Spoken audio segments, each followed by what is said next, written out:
As Dominic said, I've been an archdeacon for a number of years, and just retired after 40 years in ordained ministry. It means that I've worked quite closely with bishops, archdeacons, deans, and bishops' chaplains in that time. And I might have some real life comparisons with Trollope's characters, but I won't divulge where those might lie. A couple of interesting preliminary questions which you might like to return to in the discussion. Namely, first of all, what is it like to read any novel from the inside? One that is set in a world we know well, whether that's church, civil service, armed services, medicine, teaching, or whatever. I wonder what that brings to our reading. And secondly, what do we gain or lose by being on the outside? Does Trollope lose something if we're not familiar with the life of the Victorian clergy? Can we really read the Barchester novels without knowing the intricacies and politics of the Cathedral close or the arcane patronage system? Trollope recognises this in his essay on the Dean of the Cathedral, in his set of essays, Clergymen of the Church of England, and I thoroughly recommend those essays to you. They were published in the Pall Mall Gazette in 1865 and 66, and then together in a book, i.e. just before the last Chronicle was published and after the other 5. Trollope says in the article about the Dean, he says this: we're often led to express our dismay and sometimes our scorn at the ignorance shown by foreigners to our institutions. But when we ourselves consider their complications and irrationalistic modes of procedure, the wonder is that anyone not to the manner born should be able to fathom aught of their significance. Actually, the whole set of those essays show, I think, a common thread running through Trollope's view of the clergy. There's a deep-seated affection for the institution, a profound concern for the radical reform of some of its abuses, and an ambivalence about the doctrinal and liturgical changes which he would see in his lifetime. So then something about the Victorian Church, the Victorian clergy, and some of the significant issues of the day, and how these all interact in Trollope's novels and essays. And I hope, although it may not necessarily be the case, that it's clear when I'm talking about Trollope and when I'm talking about Victorian life, because there are times when they do seem to merge into one. The church had a very different place in society to the one it has today. Probably somewhere between 35 and 50% of the population pre-industrialization were in church most Sundays, and church matters were of wide and significant public concern. Trollope's use of the church as a setting for his novels was something at the heart of life, not a matter of specialized interest, well, at least for his largely middle-class, professional and rural market town readership. The Victorian Church at the end of the 19th century was a very different institution from the one in place at the beginning. But what remained constant is that the Church of England was and remains the established church. Effectively, the church recognized by law as the official church of the state and supported by civil authority. In Trollope's day, all its bishops were members of the House of Lords, and significantly, changes to doctrine, order, or worship could only be made with the consent of Parliament. It's perhaps one of the reasons why church reform was slow, not helped by the fact that only 2 bishops voted in favour of the attempted Reform Bill of 1831. England was divided geographically into dioceses, with a bishop as head of each, and the dioceses in turn into parishes, each with a parish church and a minister, who largely had significant autonomy within their own parish. That's probably still true today, that however much authority the bishop or archdeacon may seek to exercise in a parish and its minister can pretty well, within the law, do as they wish. And every person in England lived in a parish and had someone whom they could call a minister or parson. At the beginning of the 19th century, the church was in a fairly stable and calm place. I wonder if that's because there was still a memory that if you argue about religion, as the nation did in the 1640s, you fight one another and kill the king. The 18th century church was a place of moderation, mutual acceptance, and high Tory principles, much as Trollope was brought up on and valued. The late 18th century and beginning of the 19th saw the development of distinct movements in the church.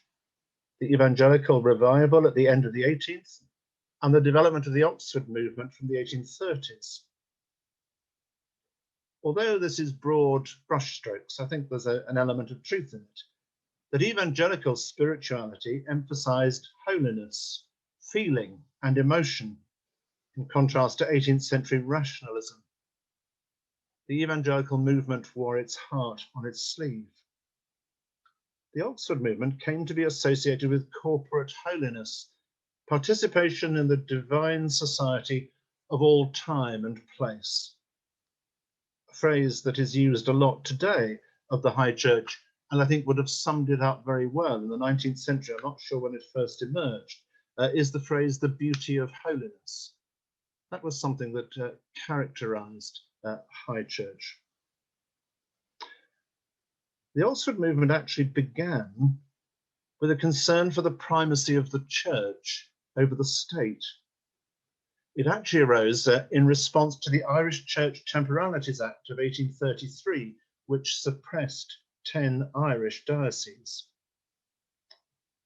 Interestingly, I think the Whig Party saw it as an essential reform of an anomaly, the High Church movement as the dangerous intervention of the state into church affairs.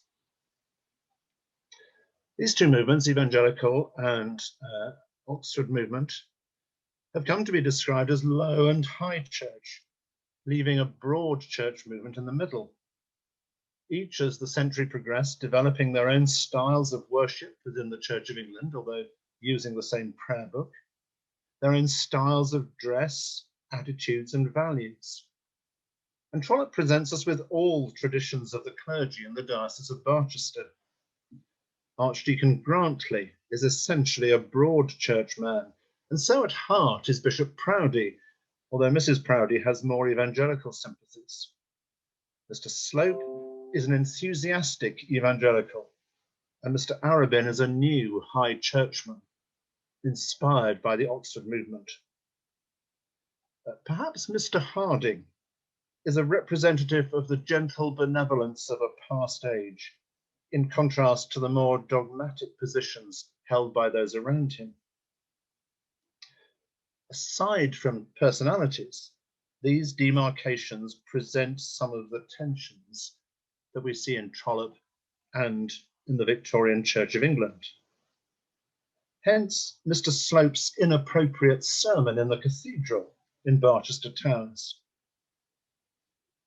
It is only necessary to say that the peculiar points insisted upon were exactly those which were most distasteful to the clergy of the diocese and most averse to their practice and opinions, and that all those peculiar habits and privileges which have always been dear to high church priests, to that party which is now scandalously called the high and dry church, were ridiculed, abused, and anathematized. Now the clergy of the Diocese of Barchester are all of the high and dry church. And there is a delightful touch that Archdeacon Grantley's study is adorned with busts of those described as the greatest amongst the great of the church: Chrysostom, St. Augustine, Thomas à Becket, Cardinal Wolsey, Archbishop Laud, and Dr. Philpotts, which is a little wry dig by Trollope. Dr. Philpotts was the Bishop of Exeter in the beginning of the 19th century, involved in a notorious case in which he refused to institute a minister to a parish because of his extreme evangelical views on baptism, and subsequently won the case when the clergyman took it to the Privy Council. It's a lovely image of Dr. Philpotts being placed proudly alongside those other greats of the church in Archdeacon Grantley's study. Trollope's own distaste for evangelicalism is said to derive from his mother, who took against the vicar of Harrow when Trollope was at school there, when he refused to allow the burial of Byron's illegitimate daughter. And while many of Trollope's sympathies lay with the High Church, he tended, I think, to shy away from the Oxford movement when it started to gain momentum. I guess that today we underestimate how feelings ran very deep between different parties on issues, and how this was played out in the public eye and to public interest. It seems strange to think that in England there were riots in the 1840s and 1850s about the wearing of the clerical surplice, and further riots in 1859 and 60 outside St. George's in the east, just on the edge of the City of London, when the minister introduced lighted candles, a robed choir, and the singing of psalms. Such things brought people out onto the streets in ugly protest. So something about the clergy themselves. In 1831, there were about 10,700 clergy in England, which rose to just over 17,500 by the middle of the century.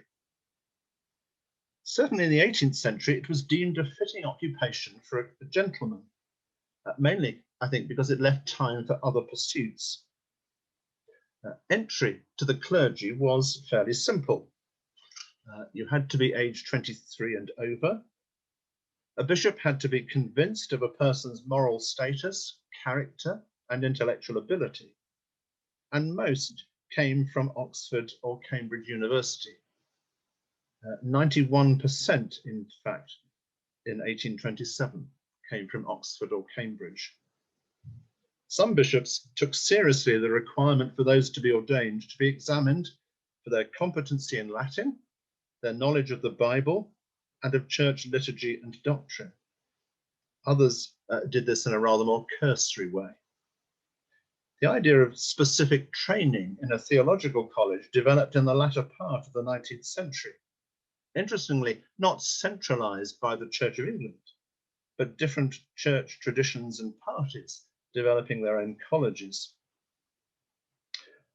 Some clergy remained for some while once ordained as fellows of Oxford colleges, and others would serve in parishes, firstly nominated to a parish as a deacon, as a curate, and then to a living as the parish minister. Every parish had a parish minister, parson, or priest, and as we heard, every parish had a patron, and still does. The patron has the right to present a new incumbent of a parish for appointment by the diocesan bishop. There's a delicate balance between the role of the patron and the bishop. Now, the patron might in some cases be the bishop himself, which made the matter less complicated, or an Oxford or Cambridge college, the Crown, other secular dignitaries, or a private individual. Patronage could be sold and bought as a piece of property, known as an advowson. And I assure you that this next sentence is true. I was involved in the appointment of a parish priest in southwest London, where the patrons were an Oxford college. The college had acquired the patronage from Henry VIII in exchange for some hunting grounds which the college had owned and which the king had his eye on.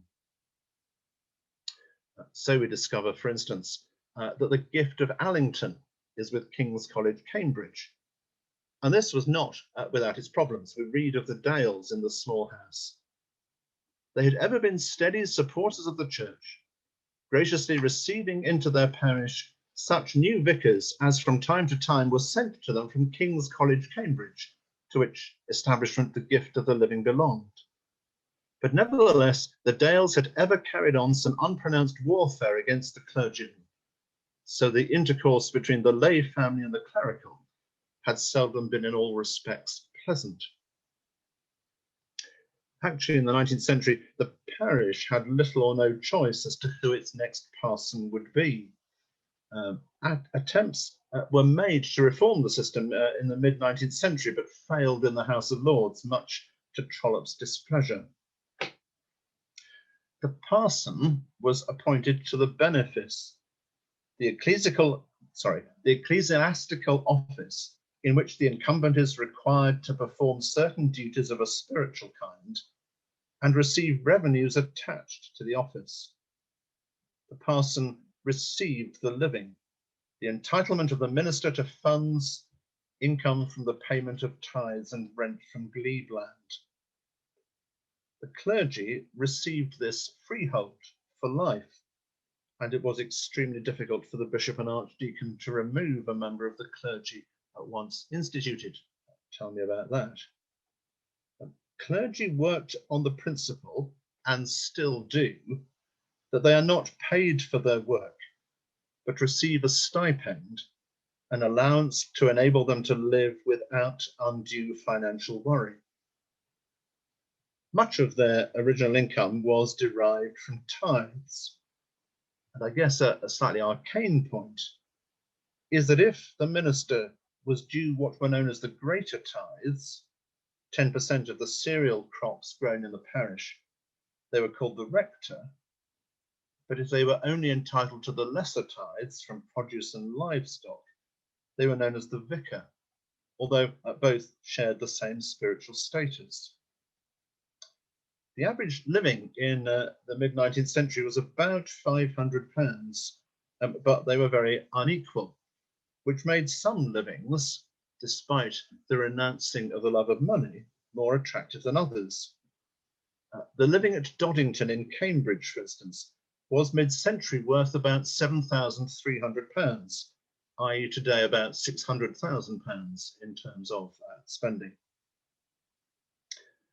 It was reckoned that beneficed clergy at the time were effectively on a par socially with the average squirearchy and needed an upper middle class income, about £400 to £500. We noticed the inequalities, for instance, that Mr. Robart's living was worth £900, and Mr. Crawley, who was simply the curate, received about £130 per annum. Actually, these inequalities were one of the issues that especially exercised Trollope, and he devotes a significant passage in Family Parsonage to this, in which he says, "Our present arrangement of parochial incomes is beloved as being time-honoured, gentlemanlike, English and picturesque. We would fain adhere to it closely as long as we can, but we know we do so by the force of our prejudices and not by that of our judgment. A time-honoured, gentlemanlike, English, picturesque arrangement is so far very delightful, but are there not other attributes very desirable, nay, absolutely necessary, in respect of which this time-honoured, picturesque arrangement is so very deficient?" He actually devotes 2 or 3 pages to his concern about the inequality of clergy's stipend and income. Note, I think, that on the subject of class and status, in Dr. Thorne, Mr. Oriel is considered a suitable husband for a member of the squirearchy, even if he does not have a large income. In his Clergy of the Church of England, Trollope notes with affection the place of the local parson. "Methinks the eye of no man beams so kindly on me as I fill my glass for the 3rd time after dinner, as does the eye of the parson of the parish." And on the all-important matter of status, Trollope says of the country parson, "He was a man who lived on equal terms with the highest of the land in point of birth, and hence arose a feeling that was very general in rural parishes, and as salutary as it was general, that the occupant of the parsonage was as good a man as the occupant of the squire's house." Trollope also declares his hand in that essay when he declares that the ideal parson would be quite in earnest, but one who dislikes zeal. We noticed, incidentally, last week, the nice touch of the name of Mr. Oriel, because the leaders of the Oxford movement, Newman, Pusey and Keble, for all fellows of Oriel College, Oxford. Curates were paid by the rector or vicar at their discretion, although they could earn a little more from weddings and funerals. They had no entitlements to tithe income or glebe rents. The curate was licensed by the bishop as a first rung on the ladder. They held tenure only whilst licensed, which license could be revoked. So their position was precarious, and Josiah Crawley, the curate of Hogglestock, is a case in point.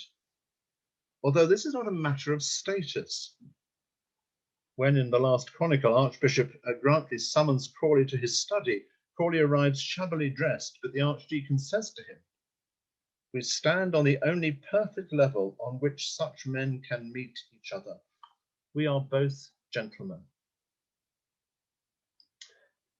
The bishop was seen as the spiritual leader of the diocese, and a bishop is always located in a place, the diocese, the geographical area in which he has jurisdiction.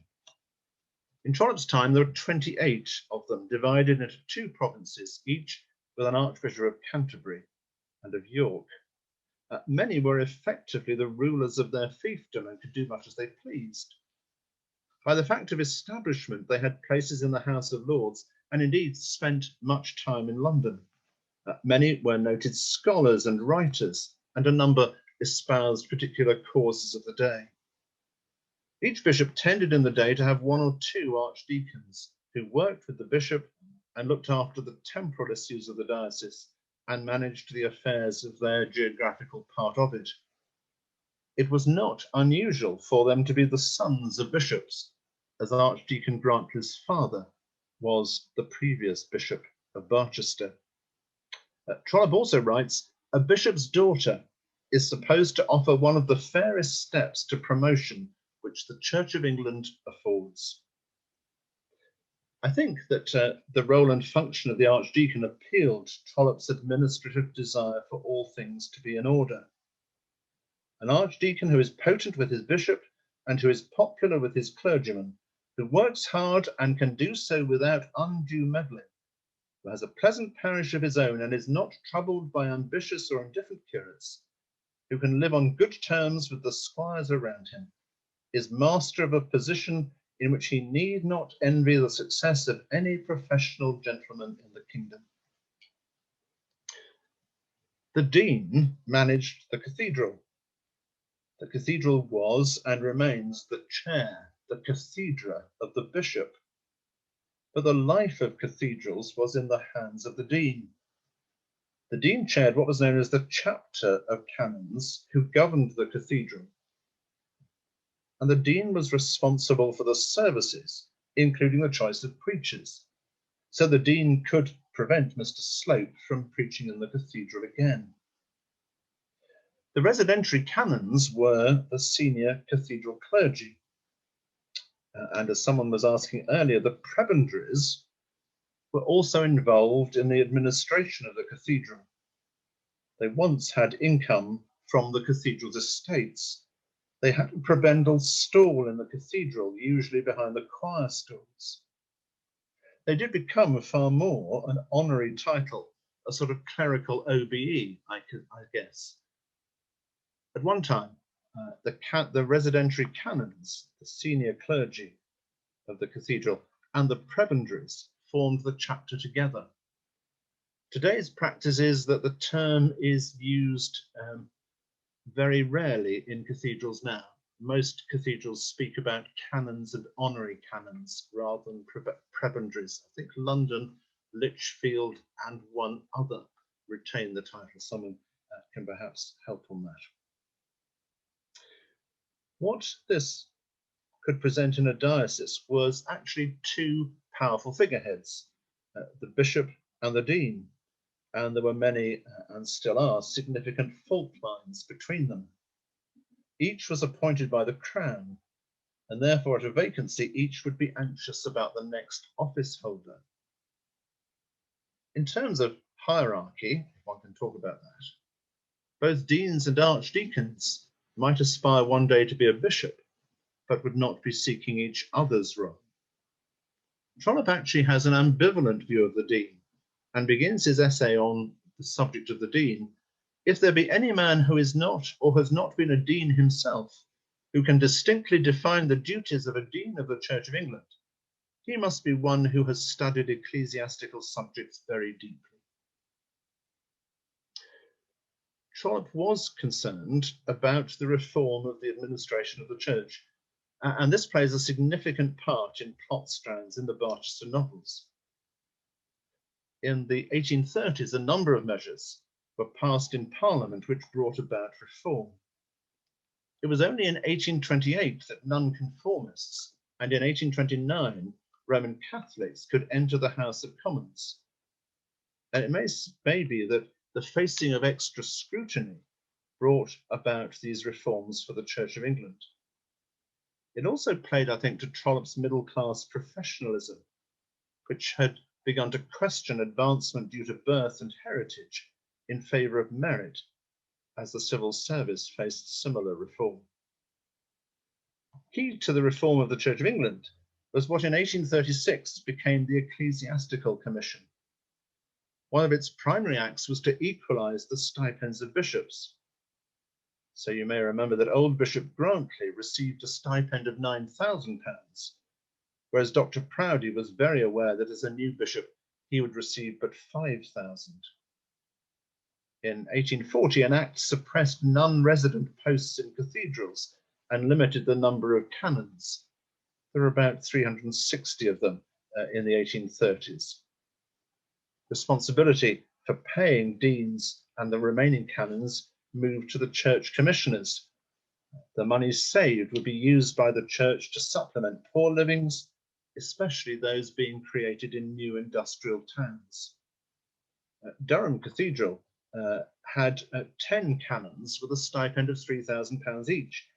One of them, Francis Egerton, held a post there for 49 years and lived in Paris for virtually all of that time. Maybe the act which causes most stir in Trollope was the 1838 Pluralities Act, which limited to 2 the number of livings a minister could take, and also enforced the power of the bishop to require residence. One of the reasons for some clergy holding a plurality of living was simply to receive enough stipend to live on. It was estimated in 1827 that as many as 40% of parish clergy were non-resident. In these circumstances, it was that curates were paid in the absence of the incumbent. And it was the requirement for residence that meant that Vesey Stanhope had to hurry home from Italy, although he would not have been the only one. Mr. Arabin, once made dean, is often absent, and Trollope notes, "A dean can go where he likes. He has no cure of souls to stand in the way of his pleasures." Mr. Arabin's appointment as dean is actually worthy of note. His name, we are told, was mentioned by his advocate, Dr. Gwynn, in the ear of a distinguished person standing on the drawing-room rug in Windsor Castle. We've noted that deans were appointed by the Crown on the recommendation of the Prime Minister. It meant that in the 1830s, there were more traditional high church bishops appointed by the virtue of the advocacy of Lord Melbourne, then Prime Minister. On the other hand, Palmerston is alleged to have had very little interest in appointing bishops and entrusted the process to his son-in-law, Lord Shaftesbury, a leading evangelical. In this situation, it's actually highly unlikely that the High Church, Mr. Arabin, would have been appointed Dean of Barchester, but an outside chance that the evangelical Mr. Slope might have been. It's maybe one of the few places where Trollope doesn't follow the historical reality of church politics at the time. And 2 final comments about the church and about Trollope. Life was changing in the 1850s and 60s for the Church of England and for Trollope's world, and he acknowledges this in his novels and in the essays. Rapid industrialization and urbanization had a huge impact. The parish system, for instance, allowed the priest a significant place in rural and country town society, and actually influence over most areas of life in a rural community. This was never achieved in industrial towns. Whereas in the country, the parson might have been the equal of the squire, they were not in the town the equivalent of the mayor. It may be that the world which Trollope paints so lovingly was his world, but he is brave enough in his essay called The Town Incumbent to acknowledge that this is where the future lay. And secondly, there are significant comments from Trollope's hand about what he does write of church life. So this in Family Parsonage. I have written much of clergymen, but in doing so I have endeavoured to portray them as they bear on our social life, rather than to describe the mode and working of their professional careers. Had I done the latter, I could hardly have steered clear of subjects on which it had not been my intention to pronounce an opinion, a sentiment he repeats at the end of the last chronicle. I'm not sure that this is the case. Trollope seems to me to understand perfectly well the professional duties, high calling and daily workings in the context of the life of the Victorian Church and its clergy. The Victorian Church is a rich setting for Trollope's novels, and whether it is part of our bloodstream or not, I think that knowing something of it deeply enriches our understanding of what a great writer he is when it comes to this setting. Thank you.